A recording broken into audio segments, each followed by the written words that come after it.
Estábamos viendo ahí lo que dice el ministro de Defensa, colega suyo, en el marco de este Consejo Extraordinario de Seguridad y refleja un poco como el ambiente que hay en este momento, ya a 3 días de las elecciones, ese fantasma del estallido social que sigue rondando y rondando. Usted ayer, y lo estábamos registrando en nuestra misión también, estaba rechazando la situación y dijo, ojo con esos escenarios apocalípticos, no estamos en eso en el gobierno, pero uno sí ve a exfuncionarios del gobierno o a personas de la vida pública que son cercanas al gobierno como alimentando ese tipo de tesis. ¿Qué pasa ahí? Si ya no están en el gobierno es porque no están en el gobierno, primer punto.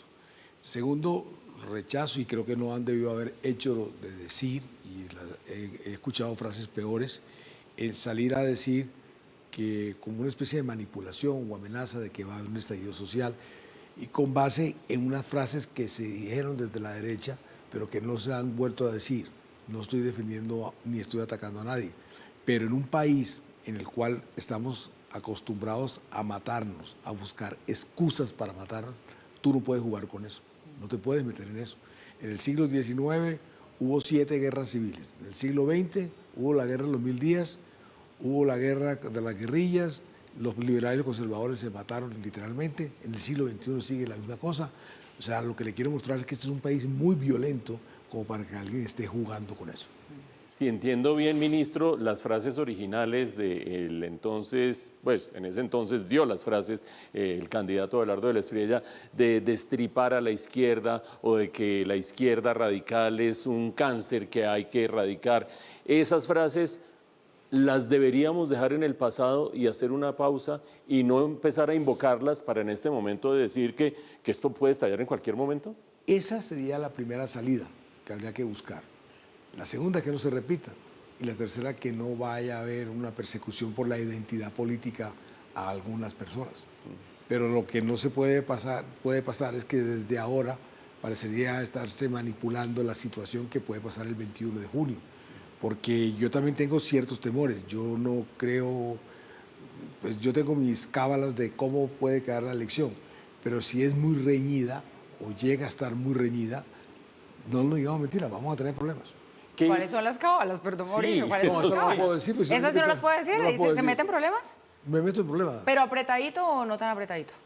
No tan apretadito, creería yo. No tan apretadito. Pero hay mucha gente que dice que va a estar muy apretado. Porque es que respecto a eso también le quería preguntar. Usted decía, el gobierno se compromete a reconocer los resultados si es nítida la voluntad popular. ¿Qué significa que sea nítido el resultado? Nítida significa que la voluntad popular y el proceso electoral se produzca en sana tranquilidad, que sea transparente y que esa voluntad popular se refleje de forma nítida. Cuando es así, el gobierno coge y reconoce las elecciones. Pero además el gobierno no está dentro de la ley para que tenga que recoger, aceptar o no aceptar las elecciones. Sí. Pero igual es importante que una posición sobre eso. El que avala o no avala el resultado electoral no es el presidente Petro. No, claramente no, pero sí es muy importante Yo aquí voy el traduciendo mensaje un poquito del para el vulgo presidente, ¿no? lo que usted va diciendo, ¿no? Sí, el presidente no es el que avala o no avala los resultados electorales. Pero la nitidez, ministro Benedetti, de más de 600.000 votos no es suficiente. A su juicio, no opere como vocero del gobierno, aunque sí con un pie, pero con el otro usted es una persona... Es difícil, lo está poniendo usted en una postura No, pero ay, más experiencia y más bagaje, véalo como sonríe. No, Son 600.000 votos. no, a ver, cuando yo digo nitidez, no estoy hablando de la ventaja de uno al otro, estoy hablando del proceso electoral, de que sea tranquilidad, que no haya muchas mesas impugnadas, de que los testigos electorales puedan estar dentro de la ley, puedan impugnar mesas, etcétera. A eso es lo que yo me refiero, de que el proceso electoral sea nitidez, la violencia que no vaya a estar, etcétera. Toda una cantidad de factores que obligan a decir el proceso fue nítido o no fue nítido. Es decir, más allá de la diferencia de votos que haya entre uno u otro candidato, que por cierto, el presidente Petro aún no ha reconocido públicamente los resultados de la primera vuelta. ¿Usted ha hablado con él de eso? No, yo no he hablado de eso. Me hace caer en cuenta usted que he debido haber hablado, pero no he hablado con él. Claro, porque sería muy importante, porque ahí fue donde empezó entonces todo este manto de dudas de qué va a pasar si se llegase a reproducir un escenario parecido al de Perú, por ejemplo. No, el manto de dudas viene del que va a pasar es cuando pasa lo que pasa de Perú. Y pues nosotros somos mucho más violentos, como lo he descrito aquí, y entonces me preocupa qué pueda suceder aquí. Sí, pero un margen de nitidez y margen suficiente para cualquiera de los dos candidatos, claro, porque las encuestas se pueden es mucho equivocar. más saludable que sea así. Claro.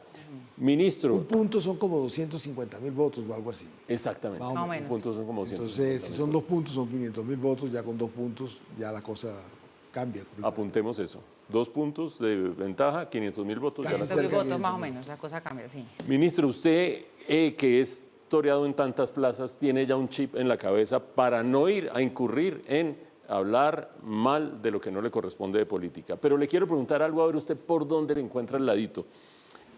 Dicen los analistas que a la campaña de Iván Cepeda le faltó un Benedetti en el sentido de un operador que conozca la política, que logre hacer crecer más allá de la ideología la campaña, y en algún momento se pensó que usted se iba para allá. De eso sí me puedo opinar, no sé si de lo otro.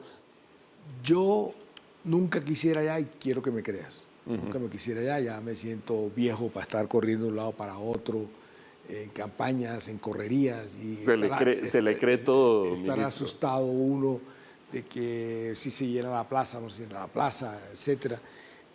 Y creo que ellos tampoco querían que yo fuera. Ajá. Entonces nunca realmente se contempló de que eso fuera una verdad, a pesar de que muchísima gente sí quería que eso sucediera. Y yo creo que hubiera colaborado muchísimo en esa campaña, muchísimo. Pero ellos no ¿Y querían que que le no falta fuera. eso, Paula, o no? Es decir, Lo han dicho mucho dentro de los análisis que se hacen de por qué Pero le entonces fui la sincero, campaña. Sí, fue sincero. En Y lo único, hablé bastante. en lo único que no fue Expresé bien. en lo único que no fue sincero ¿En qué? es que ya está muy viejo para salir a la plaza pública y no sé qué. Usted Bueno, descansa pero 3 meses. Pero usted- la plaza pública para presidente, para mí sí me gustaría. Ah, no, es que mire, la bueno. respuesta del ministro, la verdad. Usted sabe lo que es estar uno detrás de un candidato y entonces llevar la agenda y que los tipos llenen la plaza. Más bien, póngalo en la siguiente forma. Pero ¿Usted es que, a sabe ver. lo que es estar uno detrás de un candidato que no sea uno? Sí. No, sí, claro, eso es fácil. Pero es que la respuesta del ministro deja varias preguntas adicionales. Una, bueno, esa que le iba a preguntar, ¿cómo así? ¿Qué va a pasar con su vida pública después? Ya no va a seguir en política, ya nos está respondiendo que no se trata de eso. Pero también nos dice, allá no querían que yo fuera. ¿No hay buena relación con el candidato Cepeda? Yo te la contesto diferente, no hay una relación chévere con ellos, pero no es ni buena ni mala. Yo no puedo decir que ellos me hayan ofendido, ni ellos pueden decir que yo lo haya ofendido, ni tengo ningún reparo con ellos, ellos tampoco lo pueden tener con ellos. Lo que pasa es que en esa campaña recuerda que está en la mitad del gabinete que se fue cuando me atacaron. Entonces ellos están ahí. Entonces no soy muy popular por ahí.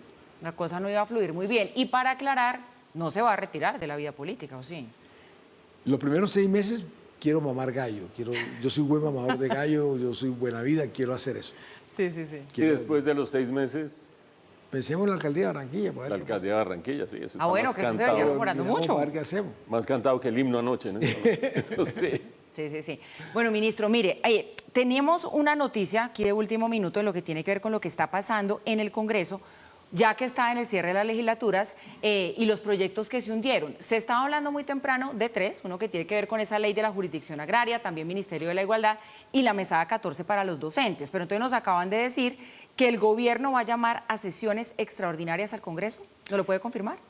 Sí, lo que pasa es que yo me enteré, y perdone que sea tan sincero, cuando venía entrando en los pasillos. Casi a la misma hora que me enteré yo también, sí, señor. En los pasillos de la sede. Entonces, tengo que revisar si se han dado los dos jurídicamente, si fue dentro de los 2 años el tema de la jurisdicción agraria y si se dio o no se dio un debate en el Ministerio de Igualdad. Tengo que revisar jurídicamente si se puede o no se puede. Pero hoy, aquí como salgo pa' estarían... Palacio, Bueno, de aquí a sale encontrarme para con el Palacio. presidente. Porque lo que le quería preguntar es si hoy, como están las cosas, eso podría interpretarse como un fracaso del gobierno. Porque son 3 proyectos que, si usted los mira, eran esenciales y bandera de un gobierno que le gusta a los sociales. No, yo he hecho un esfuerzo para aclarar esto. Creo que nunca había pasado que el gobierno abandonara o se alejara del Congreso de la República. ¿Cuándo sucedió eso? El 3 de septiembre, cuando no pudimos elegir un magistrado de la Corte Constitucional y se eligió el magistrado Camargo. ¿Recuerdan de ese hecho? Ese hecho fue un detonante para que el presidente dijera: no quiero saber absolutamente nada del Congreso, no quiero ni comunicaciones, no quiero saber nada del Congreso. O sea que desde ese día al día de hoy, el Congreso quedó con su responsabilidad de que a su bien se puede aprobar o no se quiere o se debe aprobar. Entonces es una cosa inédita de que ni siquiera canales de comunicación había para hablarse entre el presidente del Senado o el presidente de la República o el presidente de la Cámara con el presidente de la República. Eso nunca, jamás había pasado. O sea que es como si usted dijera, vamos a evaluar a Colombia con Portugal, pero si no hay partido tú no puedes evaluar, tú no puedes decir que Colombia jugó mal si no hay partido. Aquí lo que hicieron fue que no hubo partido. Pero el canal que se rompió ahí, ¿el puente no era usted? Pero bueno, me dijeron que me volviera para acá, que no estuviera allá. Pero entonces, ¿usted cree que todavía la cosa se puede salvar con estas extras? Tengo que estudiar jurídicamente si se puede convocar a estos. Ministro, ¿cómo se vive un final de gobierno en el que los finales de gobierno son especiales? Digamos, se habla del lame duck period, el periodo en el que los gobernantes ya no tienen el ímpetu o el control que tenían en el Congreso, estas deficiencias o limitaciones para la agenda legislativa. ¿Cómo se vive desde la perspectiva de una persona con un corazón político tan palpitante como el suyo, el estar como en donde están los segundos en el combate? El combate está allá y los segundos están ahí en las cuerdas mirando. ¿Cómo se vive eso? Muy aburrido. Me ha dado hasta la depresión. Porque ha sido aburrido, porque, bueno, yo no sé si lo puedo decir. Pierdo con cara y pierdo con sello. A ver. ya lo dije, pierdo con cara, pierdo Sí, con pero explicar, porque la gente está comiendo sanduchito, no está haciendo cábalas políticas. Esa vaina, es eso. Pero entonces le contesto, muy aburrido. Hasta depresión me ha dado. O sea que cuando usted saca... Pero también hubo un momento, entre comillas, chévere o delirante, es que el presidente Petro es más importante, hasta hace 15 días era más importante lo que dijera el presidente Petro que los candidatos a la presidencia. ¿Y qué pasó en los últimos 15 días? Yo creo que el fervor, porque esta ha sido una campaña sin fervor, sin pasión, sin ambiente electoral. Esta es la campaña más rara que yo he visto en mi vida. ¿Cómo que sin fervor y sin pasión? Todo lo contrario. No, pero eso fue hace 15 días antes de la primera vuelta. Es que el fervor a pesar de lo polarizada que estaba la campaña, el fervor se viene a mostrar, y creo que lo recoge el candidato de la Espriella, se viene a mostrar faltando 15 días para la primera vuelta. Los observadores internacionales que han venido al país, que me toca reunirme con ellos, todos me decían, pero aquí no hay ambiente electoral, tú no ves vallas, no ves camisetas, no ves ese fervor, esa pasión que siempre ha habido. Ministro, no lo quiero dejar ir sin preguntarle por la que podríamos calificar como la polémica del día, que tiene que ver con esas declaraciones del embajador de Colombia en Suecia, del doctor Reyes, después de que el presidente Petro en Consejo de Seguridad entonces dijera que allá en Suecia se había orquestado como todo un complot, el Consejo de Ministros se había orquestado como todo un complot para desprestigiar a la primera dama. Y él hoy entrega unas declaraciones en otros medios de comunicación donde dice que la primera dama se desprestigió sola y empieza a hablar de muchas cosas, de cómo ella llevaba su vida personal. ¿Ya ustedes han revisado la situación? ¿Van a tomar alguna decisión en lo que tiene que ver con el embajador Reyes? Eso se está revisando y ahora, como le dije ahorita, yo voy para Palacio. Él estaba en Cali. Yo lo vi esta mañana antes de salir para Cali y lo voy a ver más tardecito. Pero me parecen desafortunadas las palabras del embajador, ¿no? Es desproporcionado a lo que había dicho el presidente en el Consejo de Ministros para la respuesta que él dio. Me parece completamente desproporcionado. Y no estoy hablando de la verdad o la mentira, que es otro punto, sino me parece desproporcionado todo lo que dijo el embajador Reyes. Además que de un diplomático, ¿no? Pues se esperarían otras formas y otras maneras. Pero además uno entendía también que esa relación, no solamente del embajador Reyes con el presidente, sino con la familia presidencial era muy cercana. ¿Pasó algo ahí? Exacto, es que la esposa de Reyes era íntima amiga de Verónica, era muy amiga. Las malas lenguas decían que él había llegado al Ministerio de Transporte, era por esa amistad. Y eran amigos los hijos con los otros. Entonces, algo pasó porque él, cuando echa el cuento, parece que echara en el último capítulo la última verdad de lo que sucedió. Bueno, entonces si usted va ahora para Palacio, significa que hoy se podría tomar una decisión. No sé, esperemos para ver. No, cada vez que parpadea, lo noto ahí. Él es de mirada fija y todo.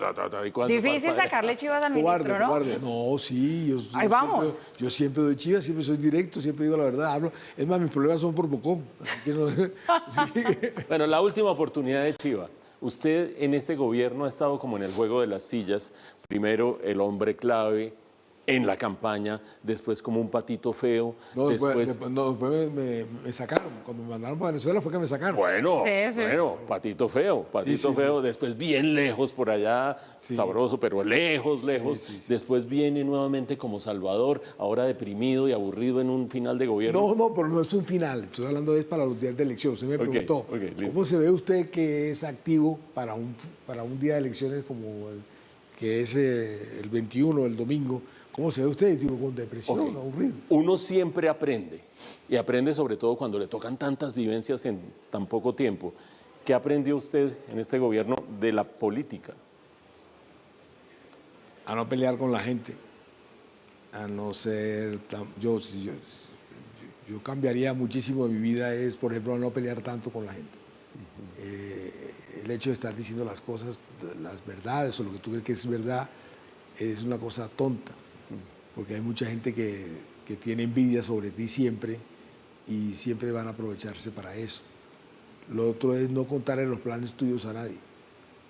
Esa es otra cosa que he aprendido, pero yo no sé si es que me he vuelto melancólico o no, pero ando con ese cuento hace como 2 meses. De no contarle nada a nadie. Eso se lo dicen mucho a uno las mamás, es uno de los grandes consejos de la mamá. No le cuente nada a nadie hasta que la cosa Pero yo lo contaba todo. no esté materializada. Yo lo contaba todo. ¿Creería usted, ministro, que podría tener cabida en un eventual gobierno de Abelardo de la Espriella? No, yo creería que no. No, para nada. Allá me odian. Yo creería que no. Y sin razón.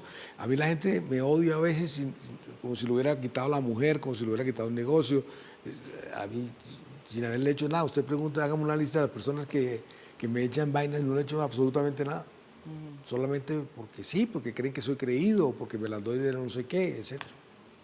Muy bien. Pues, ministro, muchísimas gracias por este tiempo con nosotros. No lo vamos a demorar más, temas hay muchos más, pero como nos dice, tenemos reunión en Palacio con el presidente, de pronto el presidente va y me lo regaña. ¿Me lo regalan por esto? A usted porque llega pronto tarde. llegar No, tarde. porque llega tarde. No, estaba pensando por lo que había dicho aquí. No. Ah, no.